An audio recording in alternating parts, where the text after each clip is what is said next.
J'avais jamais imaginé pouvoir travailler comme photographe. J'avais toujours espéré, mais je ne pensais jamais que ça allait se faire. D'accord. Et donc, je me suis dit comme ça, en tant que graphiste, peut-être il y a plus de chances de trouver quelque chose. Et dès que j'ai eu la chance de travailler comme photographe, je l'ai tout de suite prise.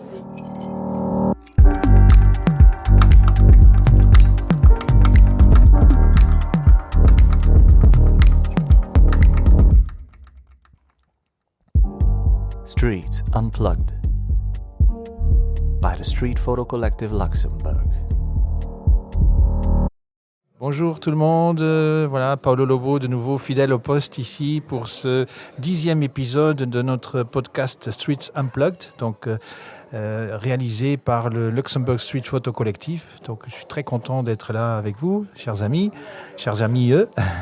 et avec nous ce soir ou ce jour, aujourd'hui, nous avons un invité, c'est Lex Cleren. Bonjour Lex. Bonjour. Très content de t'avoir ici en face de moi. Merci de m'avoir. Dans cet environnement sympathique du Bonneville-Gestouf, que tu connais peut-être, ou certainement. Oui, j'étais jamais dans ce coin, mais en général, je connais, oui. Très bien. Voilà, alors pour nos amis auditeurs, on est effectivement en fin de journée. Le Bonneville-Gestouf, le BS pour les Friends, est bien rempli. Il y a plein de monde. Donc les gens parlent, les gens boivent de la bière, les gens discutent. Il y a de la vie, il y a de l'animation. C'est très sympathique. Et c'est dans ce cadre-là qu'on va faire une petite conversation autour de la photographie et autour de toi, Lex, et de ton parcours. Donc voilà. On t'a invité pour plusieurs raisons. Déjà, parce que tu as participé à notre festival dans le cadre de l'exposition collective. Oui. C'était l'année dernière, je pense. Oui, voilà. Et parce que de façon générale, on apprécie ton travail. En tout cas, personnellement, j'accompagne ton évolution depuis plusieurs années. Ça fait longtemps. Ça fait quelques années. Hein. Donc, voilà. J'ai vu quand tu étais adolescent, déjà, quand tu étais passionné par la photographie, c'était à Dudelange, je pense, hein, essentiellement. Oui, j'ai commencé. Oui. Mais justement, on va commencer par ça, quoi. Que tu m'expliques un peu ton parcours, comment tu es venu à la photographie, comment la passion a surgi en toi, déjà très jeune, hein, donc, et comment tu en es venu aujourd'hui travailler dans le domaine de la presse, de la photographie de presse. C'est sûrement mon père qui m'a inspiré parce que j'ai eu mon premier appareil pour ma communion, comme beaucoup de gens de mon âge. Mais j'étais assez vite démotivé à cause du prix des films. Donc ça c'est quelques années où j'ai fait quand même moins de photos. Mais depuis que j'avais mon premier appareil numérique à 14 ans, ça a accéléré beaucoup. Donc j'ai vraiment recommencé à avoir du plaisir. Et depuis ça, ça n'a jamais arrêté. Dis-moi, 14 ans, donc quand tu avais 14 ans, on est en quelle année ? C'est pas pour savoir ton âge, mais pour se situer un peu dans le fil du temps. C'était c'est un piège, une question piège.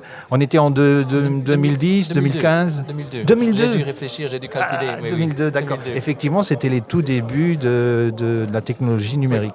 Oui, les premiers numériques. Donc tu as encore pas mal travaillé avec de l'argentique quand même. Oui, aussi après le numérique, je suis retourné sur l'argentique pour quelques années, mais ça m'a quand même donné la possibilité d'apprendre beaucoup plus vite, parce qu'on voit tout de suite ses erreurs. Ouais. C'est pour ça que ça coûtait beaucoup moins cher pour faire. C'est vrai. Ouais. Alors moi les premières photos que j'ai vues de toi, je me rappelle effectivement dans les années 2000, c'était des photos qui étaient beaucoup axées sur la jeunesse. Je me rappelle de photos autour du skatepark à Dudelange, il me semble.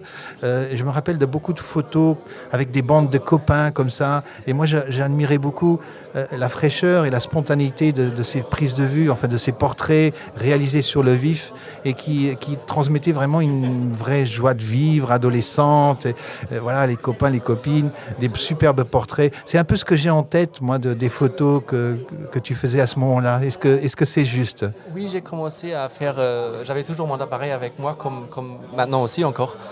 Et j'ai beaucoup pour apprendre, mais aussi parce que ça me faisait plaisir, j'ai commencé à faire des portraits de mes amis. C'est le plus simple que de demander à des inconnus.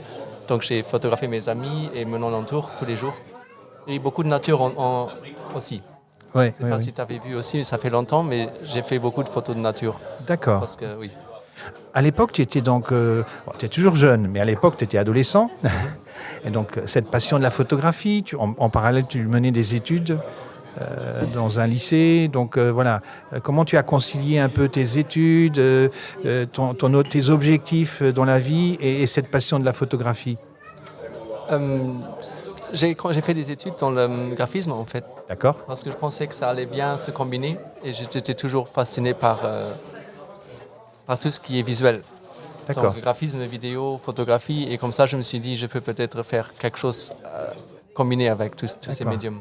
Donc, tu voyais clairement ton chemin, quoi. Tu te disais, mon travail un jour futur, c'est ça, c'est l'image. J'avais jamais imaginé pouvoir travailler comme photographe. J'avais toujours espéré, mais je ne pensais jamais que ça allait se faire. D'accord. Et donc, je me suis dit, comme ça, en tant que graphiste, peut-être il y a plus de chances de trouver quelque chose.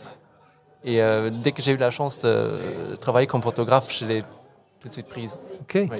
Et cette chance, elle a pris quelle forme? C'est-à-dire, quand est-ce que tu as senti qu'il y avait une porte qui s'ouvrait vers quelque chose de professionnel? En fait, déjà, quand j'étais pendant mes études, j'ai arrêté les études pour devenir indépendant. Ok. Parce que je pensais que ça allait m'apporter un peu plus. Uh-huh. Donc, je me suis fait indépendant avec un ami. On a créé une petite boîte. Et depuis ça, c'était difficile. Si on a commencé comme ça, c'est difficile d'aller en arrière. D'accord. Donc, après ça a toujours continué. D'accord. Donc tu as créé ta boîte avec ton ami, et c'était une boîte qui produisait du contenu visuel, photographique, vidéo. Communication, donc oui. Communication. Audiovisuel, donc vidéo, photo et graphique, les trois ensemble. D'accord. Et après cette expérience, j'ai quand même préféré de faire que la photo. La photo, d'accord. La photo de presse, c'est quand même très différent d'une agence de communication. Bien sûr, oui. Juste point de vue. Est-ce qu'il y a plus de liberté? Moins de liberté. C'est un peu juste, c'est l'inverse en fait. L'agence de communication, on rencontre toujours des histoires, mais pour la presse, il faut qu'ils soient vrais. Ouais. L'agence de communication, on raconte des histoires qui ne sont pas forcément vraies. Pas toujours, il faut pas, en tout cas. Tandis qu'en matière, dans le domaine de la presse, en principe, il faut que ce soit vrai. Oui. Ouais. Et la photographie, normalement, c'est une preuve que c'est vrai. Oui, même si c'est le même médium, mais c'est quand même un autre point de vue. D'accord. Et comment, alors, petit à petit, tu es rentré dans ta fonction de photographe de presse? Quels étaient tes premiers pas? Dans quels médias est-ce que tu as travaillé? C'était pour le Luxembourger Wort, Oui. en fait, où j'ai travaillé déjà depuis... Quand j'avais 16 ans, j'étais freelance au Luxembourger Wort. Et je pense que c'était en 2015 qu'ils m'ont engagé, où j'ai pu travailler comme temps plein pour le Wort, et c'était quand même... Il y avait des chouettes reportages à faire. Oui. Et jusqu'en 2020, où j'ai commencé à travailler pour le journal. D'accord. Letzteer Journal. Ok. Où je ne suis pas que photographe, mais aussi éditeur d'images, qui me donne un peu plus de responsabilité. Ok. Oui. C'est quoi la différence? Qu'est-ce qu'un photographe, un éditeur d'images? Quelles sont les fonctions de l'un et de l'autre? Photographe, j'ai fait que des reportages qu'on m'avait donnés. En plus, parce que le Wort, il est beaucoup plus grand, et il y a plusieurs photographes. Donc, c'est plus organisé. Et le journal, il est beaucoup plus petit. En fait, la différence, c'est qu'en tant que photographe, on donne les images, et il y a un autre qui s'occupe de la mise en page. D'accord. Et du style et tout. Et au journal, en tant qu'éditeur d'images, on fait tous les choix nous-mêmes. D'accord. Donc je décide quelles photos vont être sur le site, dans les articles, et aussi le style du journal. Donc c'est une responsabilité accrue. Oui. Mais j'aime bien faire, parce que au Wort, on n'a jamais eu le pouvoir de le faire, et ici on peut, donc Oui. on peut bouger un peu plus. Oui, c'est bien. Ça étend un peu le domaine de créativité du photographe, oui. Qui n'est pas qu'un exécutant qui prend des photos et puis qui, voilà, vous en faites ce que vous voulez. Oui. Donc tu as une image globale de la chose. Et donc ça fait quand même, voilà, sur le plan professionnel, ça fait donc 8 ans que tu es actif au Luxembourg, c'est ça? 2015. Oui, enfin, en temps plein. en temps plein, oui. J'imagine que ça t'a ouvert donc des portes vers plein de domaines et d'expériences. Il y a plein de gens différents qu'on rencontre, et c'est la partie la plus chouette du travail. Tous les jours, on rencontre des gens, et on fait des reportages intéressants. Ouais. Et oui, c'est très varié. En fait, on ne sait jamais qu'est-ce qui va se passer dans la journée. Ok. Je suis curieux. Quand tu arrives, voilà, pour un reportage où tu as besoin d'images dans un endroit, voilà, on oublie tout ce qui est un peu officiel, tout ce qui est un peu homme politique ou personne qui est déjà dans le showbiz, enfin qui se sent prêt pour les photos. Mais quand tu vas faire des reportages sur le terrain, comment tu arrives, comment tu convaincs les gens de les prendre en photo, quelle est ton approche? Ça change tous les jours. En fait, ça change beaucoup aussi de mon humeur, mais aussi de l'humeur des gens. Comment c'est sur place, si la lumière elle est intéressante, si l'endroit il est intéressant. Il y a des gens qui sont très à l'aise directement. Il y a d'autres qui, au début, ils le sont moins. Donc, c'est à nous de les mettre un peu à l'aise. Mais il n'y a pas de plan, vraiment. Je n'ai pas d'idée fixe en tête quand j'y vais là-bas. Je sais qu'il faut avoir quelques images dans un style, mais je ne sais pas ce qui va se passer. D'accord. Des fois, c'est très bien. Des fois, c'est un peu moins. Mais on essaie toujours de faire le meilleur. Mais c'est ça le plus intéressant, d'être sur place et de chercher pour faire une belle image, même si ce n'est pas les conditions les plus bonnes. D'accord. Surtout car on travaille sans flash, donc il n'y a pas moyen de faire une lumière comme on veut. Il faut travailler avec celle qui est là. Et c'est un challenge que j'aime bien. Donc tu es plutôt dans le style no flash. Donc tu n'utilises pas trop le flash pour tes portraits. C'est en fait, pour le travail, c'est le style qu'on a choisi. C'est la charte graphique, comment on dit? Oui. Oui, le style du journal, oui. C'est sans flash. D'accord. Donc, pour moi, personnellement, j'aime bien le faire, mais on s'est décidé sur une charte pour être un peu, pour avoir un style, pour pas être trop. Oui, pour être dans l'éclairage naturel, voilà, les poses plus libres. Oui. Ok, très bien. Bien. Donc, dans tes photos, il y a beaucoup la couleur. Hein, j'ai un peu regardé ton Instagram. Aussi des photos que tu nous as envoyées. On en parlera un peu plus tout à l'heure. Mais effectivement, la couleur est très présente. Est-ce que c'est dû au fait que tu travailles donc dans le domaine de la presse et que là, la couleur est quand même beaucoup plus indispensable que le noir et blanc? Ou est-ce que tu as naturellement un attrait pour la couleur? Non, je pense que c'est plutôt personnel. Ça fait c'est aussi une raison pourquoi j'ai arrêté les études, parce qu'il faudrait travailler en noir et blanc. Et même si j'aime bien le noir et blanc, si c'est un choix, j'aime pas quand il faut le faire. Donc je pense qu'il y a souvent des moments où c'est la lumière qui m'inspire de faire la photo et les couleurs. Et si je n'aurais pas la possibilité de les avoir sur la photo, tu te sentirais frustré. Oui, c'est ça. Ok. Non, mais moi, j'aime beaucoup, je l'ai souvent dit ici, mais j'admire beaucoup les gens qui savent maîtriser les couleurs, ils savent travailler avec cet élément pour faire des photos qui sont pas seulement belles, mais aussi fortes sur le plan graphique et sur le plan du contenu aussi. Parce que voilà, tes photos ne sont pas seulement belles, mais elles transmettent aussi des messages, des sentiments, des émotions.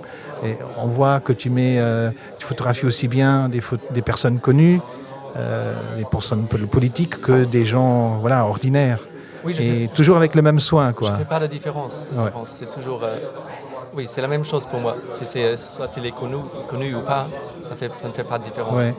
Tu travailles beaucoup avec le cadre, c'est-à-dire que c'est un grand angle que tu utilises ou un 35 mm. J'ai l'impression que tu aimes bien embrasser le contexte pour placer les personnes dans ce cadre. Oui, c'est souvent entre 35 et 50. Je choisis beaucoup, surtout ces deux-là. Okay. Parce que j'aime bien avoir le contexte dans la photo, de voir la personne et son entourage. Pas que la personne, mais vraiment où elle se trouve et comment c'est les alentours. Ok. Oui. Et donc là, on parle beaucoup de la photographie de presse, de la photographie qui te fait vivre, pour laquelle tu travailles. Mais est-ce qu'en dehors de cette photographie conditionnée, est-ce que tu as aussi une pratique de photographie libre que tu fais dans ton temps libre, des projets personnels, des choses que tu développes un peu à côté? Ou est-ce que tu as le syndrome du photographe professionnel qui, une fois qu'il a fait son boulot à la maison, il ne veut plus du tout faire de photos? Non, jusqu'à présent, je ne l'ai pas et j'espère que ça ne va pas arriver. Mais en fait, je pensais en tant que photographe de perdre l'intérêt dans la photo parce qu'on le fait tous les jours et d'avoir plus envie, mais je me retrouve toujours avec un appareil photo, même les week-ends, les dimanches à faire des photos parce que j'ai juste envie. Et j'espère que ça continue. Parce que, oui, c'est dommage si on regarde comme un boulot.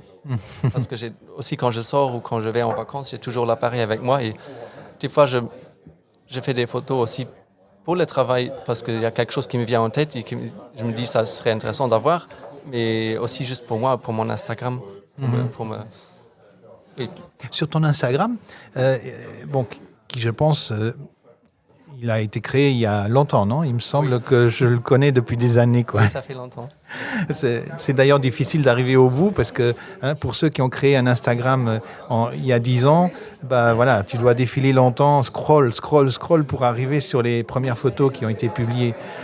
Mais il me semble que tu fonctionnes aussi par série, par moment comme ça, parce que là j'ai pu voir une série autour d'une voiture, par exemple, série avec le hashtag 190 quelque chose. Donc il y avait toute une série de photos autour d'une voiture et des routes comme ça. Oui, ça c'est en fait mon Instagram, c'est même s'il est public, c'est pour il s'agit beaucoup de photos et de musique. Ah, ok. En même temps. Oui. Et c'est en fait un journal audiovisuel que j'ai créé pour moi, des moments de ma vie, des couleurs ou des moments qui m'ont inspiré, où j'essaye de faire une combinaison de la musique et de la photo ou de la vidéo, donc tout ce qui est audiovisuel. Et oui, à fur et à mesure, à travers les années, ça a créé des séries. Parce que y a, par exemple, comme la voiture, comme tu avais dit, c'est ma voiture personnelle avec laquelle je roule tous les jours et qui est souvent le seul objet que je peux avoir dans la photo quand je suis en route. Donc, de temps en temps, ça devient la photo. D'accord. Et après tant d'années, ça devient une série. Mais c'était pas prévu comme ça. D'accord. Donc, pour toi, le réseau, dans ce cas-ci, Instagram, c'est aussi un instrument, alors. C'est quelque chose qui te permet d'être créatif et de te challenger par rapport à un événement de ta vie courante où tu te dis, tiens, là, je peux travailler cette représentation-là. Oui, parce que souvent, pour le travail, on est un peu plus limité. Et aussi, vu que toutes les technologies qui avancent, tous les nouveaux moyens qu'on a toutes les années qui s'ajoutent, il y a toujours des nouvelles idées qui me viennent dans la tête. C'est pour ça que l'Instagram, il n'est pas comme beaucoup qu'on voit qui sont très homogènes dans leur idées et leur série. Il y a vraiment, je pense que chaque photo elle est un peu différente parce que j'ai toujours de nouvelles idées et j'aime me défouler un peu créativement. Okay. C'est pour ça que j'utilise la plupart du temps. Oui, c'est ce que j'ai bien aimé dans ton Instagram, c'est un champ d'exploration finalement. Oui. Il n'y a pas vraiment de ligne, je trouve, à part que la musique et la photo, c'est combiné. Ah, t'en fais pas. Moi, je préfère des choses comme ça que ceux qui ont un calcul prémédité, qui font 50 fois la même photo et pendant 2 ans, parce que ça amène des likes. Donc, bravo, continue comme ça. Et on en arrive un peu à parler de street photographie. Donc, tu as fait partie de l'exposition collective l'année dernière, avec une série très particulière, je me rappelle. Des close-up comme ça, il me semble, de personnages dans la rue. Non, c'est ça. Portes. Des portes, pardon. Je suis complètement à côté de la porte. Non, mais en tout cas, c'est des close-up de portes. Voilà. Comment l'idée t'était venue de cette série et aussi de l'inscrire dans un festival de street photographie? C'était assez radical, je dois dire. Mais parle-nous un petit peu de ce choix, de cette expérience. L'idée m'est venue avant le festival, donc je ne pensais pas l'exposer sur le festival, mais j'avais juste, j'aimais beaucoup tous les designs des années 60 et 70, et surtout les portes, parce qu'il y a tellement de diversité, et il y a de plus en plus de gens qui les enlèvent à cause de l'efficience énergétique et tout ça aussi parce qu'ils n'aiment plus le design. Et je me suis dit, pour avoir une dernière documentation de tous, pas tous, mais beaucoup de ce qui existait, je vais en faire une série. Juste parce que ça me passionnait personnellement. Et après, je commençais à en avoir beaucoup de photos. C'était assez facile de les en faire parce que je l'ai fait pendant mon travail. Quand j'allais d'une part à l'autre, je voyais une belle porte, je m'arrêtais pour prendre la photo. Et après, quand j'avais vraiment la série complète, ça va jamais se compléter, mais la série qui était quand même bien complète, je me suis dit que c'était peut-être intéressant de le montrer aussi. D'accord. Et c'est là que le Street Photo Festival il m'avait demandé si j'avais une belle série pour montrer. Et ça m'est venu en tête parce que c'est la street photographie dans un autre sens, mais c'est quand même... C'est une variation sur ce que peut être la street photographie. Je pensais en tout cas, j'avais demandé et ils étaient d'accord. Ok. C'est plutôt c'est pas un travail très créatif dans le sens, c'est toujours la même photo, juste une autre porte, Ouais. mais c'est plutôt documentariste. Oui, d'accord. Puis, Oui, mais on comprend tout à fait ce qu'il y a derrière cette expérience et effectivement de nous inviter à regarder ces objets qui sont des témoins d'une époque révolue. qui seront plutôt plus là pendant tout longtemps. Qui ne seront plus là. Ouais. Ok. Est-ce que, à part cette série, donc, est-ce que tu fais aussi de la street dans le sens le plus classique, c'est-à-dire te promener dans les rues et prendre des photos au hasard des gens? Oui, comment dire, je ne planifie pas de faire des photos street, mais vu que j'ai toujours un appareil avec moi, et il y a de la lumière qui m'inspire, je pense qu'il y a une photo aussi qui explique bien ce que je veux dire dans ce que j'ai choisi, où j'avais tout mon week-end, j'avais mon appareil, j'ai pas fait une seule photo et j'ai fait une en rentrant quand j'ai vu il y a une belle lumière et juste à cause de ça valait déjà la peine de l'avoir toujours avec soi, même si c'était que pour une photo. Donc ça t'a déclenché. Oui. La lumière et l'instant t'ont déclenché. Voilà, et c'est pour ça que je préfère l'avoir avec qu'après de rester sans appareil ou sans quelque chose pour faire la photo. Même si je planifie pas à faire des street photos, mais ça arrive aussi pendant le travail ou pendant les pauses, ou vu que je suis tous les jours en train de bouger quelque part. J'ai plein d'occasions où si la lumière elle sort et il y a des belles couleurs ou une scène qui m'inspire. De toute façon, c'est, je veux dire, l'essence d'un photographe amateur ou passionné, c'est quand on dispose d'un peu de temps pour se promener, on prend des photos. Oui. Non, c'est même plus essentiel que l'étiquette street photographie, quoi. C'est le fait de se promener, de regarder et de prendre des photos. Oui, d'observer et d'avoir un peu de temps. On ne regarde pas sur le GSM, on n'est pas stressé parce que quelqu'un a écrit. Ah, oui. Tout à fait. Ouais. Est-ce que tu fais encore de l'argentique de temps en temps ou un peu moins Je l'avais fait dans le temps, il y a récemment encore, mais j'ai arrêté parce que je trouve, à cause des développements. En couleur, c'est difficile. Et de trouver un bon laboratoire, j'ai pas encore vraiment trouvé. Et c'est pour ça que j'avais un peu perdu la motivation, même si j'aime beaucoup travailler en argentique. Ok, bon, ça reviendra. Oui, je ne vais pas vendre les appareils. Non, ne les vends pas, garde-les, ça va prendre de la valeur. Ok, très bien. Ok, donc, est-ce que tu as des projets on sait, le travail, c'est le travail, donc la presse, etc. Mais est-ce que, sur le plan personnel, est-ce que tu as des projets d'exposition, de livres, de quelque chose? Oui, j'ai un projet qui n'est pas encore, j'ai pas encore commencé, mais je planifie. Vu que je m'intéresse beaucoup pour les voitures, les vieilles voitures, j'avais l'idée en tête de faire une série sur la culture automobile parce qu'elle va quand même beaucoup changer les prochaines années. Et c'est plutôt aussi pour documenter ce qui se passe pour l'instant dans cette scène parce qu'elle est très vaste. D'accord. Et il y a beaucoup à faire qui n'est pas encore fait, je pense. Au Luxembourg, ce serait un regard porté sur c'est quoi une voiture au Luxembourg au XXIe siècle. Ok, voilà. Vu que ça va aussi changer. Et tu as déjà commencé le travail sur Non. Il faut commencer. Maintenant que tu l'as révélé, une idée qu'on lance comme ça dans l'air. C'est peut-être pour ça que j'ai dit. Non, c'est bien. Ok. Très bien. Donc, je vois que tu as un appareil avec toi. Donc, ça confirme ce que tu disais. Toujours un appareil avec toi. Tu peux me dire lequel que c'est, là? Je suis curieux. C'est un Leica numérique. Un numérique, d'accord, un Leica. Ok. Pourquoi le Leica? Dis-moi. Je suis toujours fasciné par les gens qui adorent le Leica et qui utilisent le Leica. En fait, je ne sais pas si tu as remarqué, mais aussi sur mon Instagram, je ne parle jamais de l'appareil avec lequel j'ai fait les photos. Et tu fais très bien. Mais là, c'est moi qui t'ai invité. Oui, parce que je trouve que c'est pas relevant. Exactement. Pour les photos, j'aime bien le Leica parce que c'est un bel objet. Je me sens bien quand je fais des photos avec parce qu'il est bien construit. Il ne fait pas des meilleures photos que les autres appareils, contrairement à beaucoup de gens qui disent ça. Pour moi, c'est peu importe quel appareil j'ai avec moi. Je l'aime bien parce qu'il est petit. Je peux mettre dans ma veste. Mais pour le travail, par exemple, j'ai un autre appareil et si jamais j'ai une idée dans la tête, c'est pas... Je prends l'appareil qui est le mieux fait pour faire la photo que je veux, mais...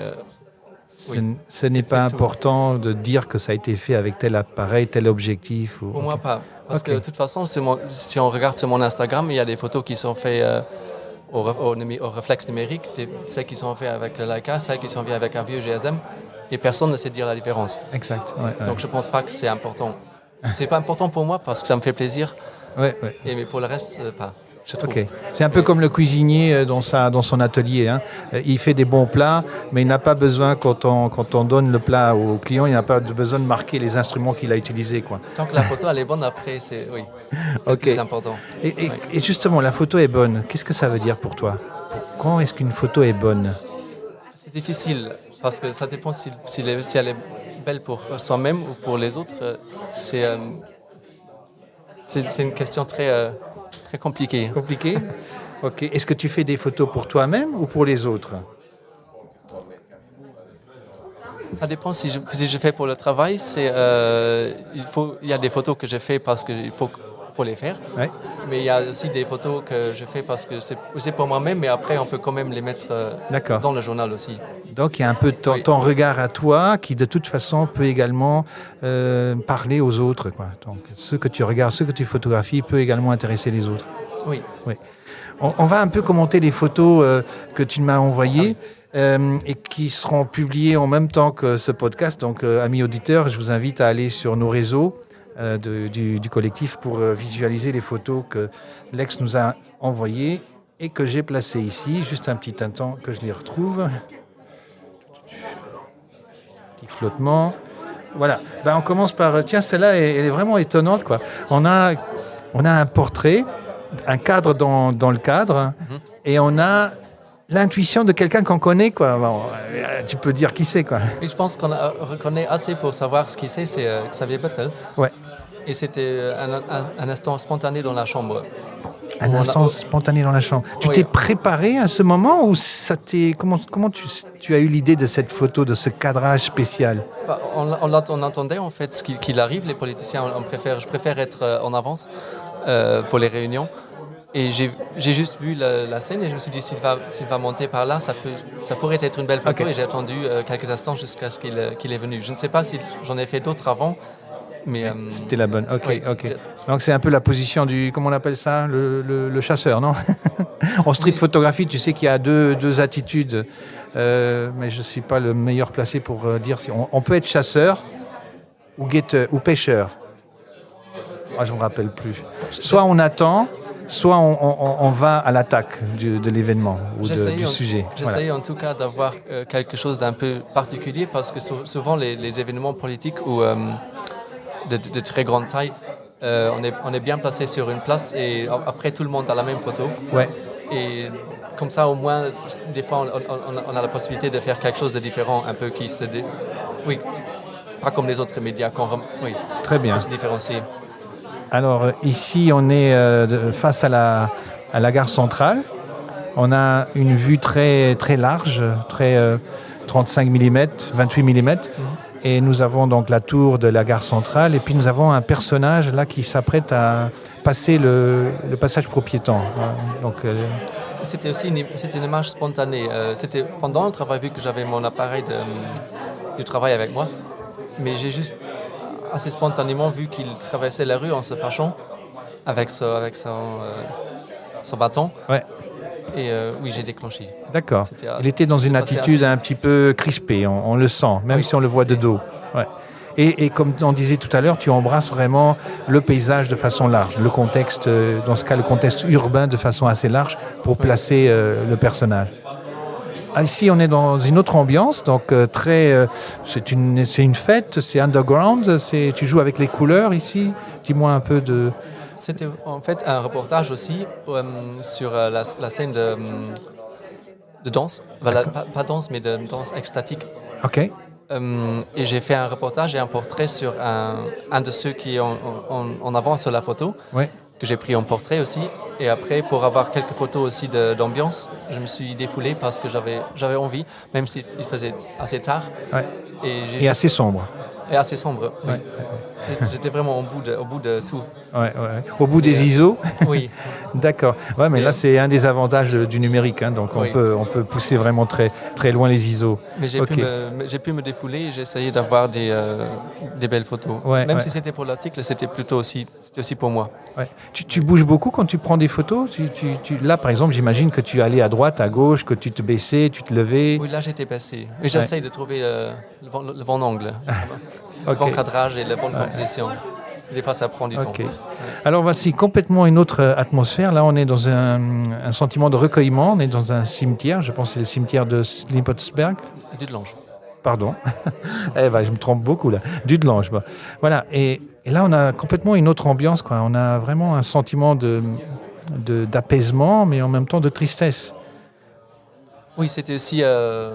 Ça, c'était pas pour le travail, c'était aussi personnel parce que c'était pas planifié, mais j'avais mon appareil avec moi. D'accord. J'ai vu la lumière et l'ambiance et oui, j'ai profité pour faire la photo. Oui, oui, c'est vraiment une photo qui existe par la lumière. Oui. Il y a une lumière assez chaleureuse, mais très frêle, comme ça, qui vient tomber sur l'image. Et puis, le monsieur qui est là, dans un sentiment de recueillement, qui est très digne. Donc, c'est une très belle photo. Surtout les cimetières, c'est souvent montré sombre et je trouve ça très souvent une très belle ambiance. Ouais, ouais. J'ai aussi une série, je pense qu'il y a une encore qui vient avec. Mais j'ai fait toute une série sur les cimetières. Parce que ça m'a... qui vient avec. Attends. Ah oui, celle-ci. Ouais, ouais. Ouais, celle-ci, elle joue plus le côté graphique, hein, donc des êtres humains et des croix. Elle est très belle aussi. Hein, ouais. Ah oui, ça apporte une touche différente sur le regard sur ces endroits. C'était aussi un projet personnel qu'après j'ai quelques images qui sont quand même parues dans les médias. Ok. Oui. Et là, on a aussi un travail sur la lumière. Je vois, on est dans une rue ombragée avec des arbres, mais au bout, on a de la lumière, avec un personnage qui s'inscrit dans cette lumière. Et c'est la photo où j'avais parlé avant, où c'était juste en rentrant quand j'ai vu ma copine se balancer sur le trottoir. D'accord. Et j'ai profité à faire la photo. D'accord. C'était un instant comme ça. Oui. Ok. Un instant de lumière. Oui. Ouais. Et puis, allez, encore une dans la série qu'on va commenter. Voilà, là, on est vraiment dans un peu l'humour, un peu à la britannique, à l'anglaise. Comme j'avais dit avant, des fois, on ne sait pas où après où on va aller pour des reportages. Et c'était sur la foire agricole, non ? Foire agricole à Attelbruck. Ouais. Et c'était un vendredi soir. Et je ne savais pas qu'est-ce qui j'allais voir parce que j'étais jamais sur une foire agricole personnellement. Ouais. Et j'étais très étonné, de tout ce qui se passait. Et, oui, j'essaie de l'avoir le mieux sur les photos. Ouais, ouais. Et là, il y a de l'humour. C'est très sympathique. Hein. Je dirais pas que c'est comme notre ami anglais Martin Parr. C'est pas féroce, quoi. C'est gentil, c'est agréable. Et le point de vue, de nouveau, tu travailles le point de vue. Ici, tu as de nouveau travaillé sur le cadrage. Donc le cadre dans le cadre, oui. Hein, tu t'es de nouveau baissé et pour proposer un cadre et regarder ces deux vaches et le propriétaire. Et la scène, c'était un peu drôle dans un sens pas mauvais. Ouais. Ils ont raté. Raté. Il y avait une show pour les plus belles vaches. D'accord. Et ils ont fait le tour et ils ont nommé la meilleure, la miss des vaches, quoi. Ou le monsieur, je ne sais. La miss, oui. Ou le monsieur, oui. Oui. Allez, on va aller regarder les photos, il vaut mieux, et puis vous vous ferez une idée. Ok, voilà, je pense c'est une très sympathique série que tu nous as envoyée avec différentes photos où on voit que c'est à la fois simple, maîtrisé, bien composé, il y a de l'humour. Et voilà, on voit vraiment que tu es une personne curieuse et ouverte sur le monde qui t'entoure. J'essaie de faire un petit choix qui va aussi bien dans le thème de vos émissions. Absolument, oui. La liberté de regard, quoi. Oui, mais je me donne beaucoup de peine pour les cadrages et les compositions. C'est un truc qui me tient à cœur personnellement et j'aime bien faire... oui. D'accord. Ok. Bon, voilà, qu'est-ce que tu pourrais donner, puisque tu as commencé très jeune et finalement, tu savais que déjà assez tôt que tu voulais faire quelque chose dans le domaine de l'image. Mais tu n'y croyais pas trop, mais tu savais que c'était le chemin. Et finalement, ça s'est fait. Bon, aujourd'hui, tu dois avoir, je dirais, la trentaine. grosse. 35. Voilà, 35. Tu travailles dans le domaine de la photographie de presse. On apprécie ton travail. Et bon, c'est encore le moment de donner un petit conseil. Le monde a changé. Hein. Je veux dire, les jeunes d'aujourd'hui de 15 ans, ils ont un monde qui ne ressemble en rien à ton monde quand tu avais 15 ans. Mais qu'est-ce que tu pourrais dire à un jeune qui peut-être aurait aussi cette envie de l'image et de gagner sa vie en photographiant ou en filmant? Qu'est-ce que tu pourrais lui dire? Je pense que le mieux, c'est toujours de soutenir quelqu'un qui veut le faire, parce que mes parents ont fait pareil.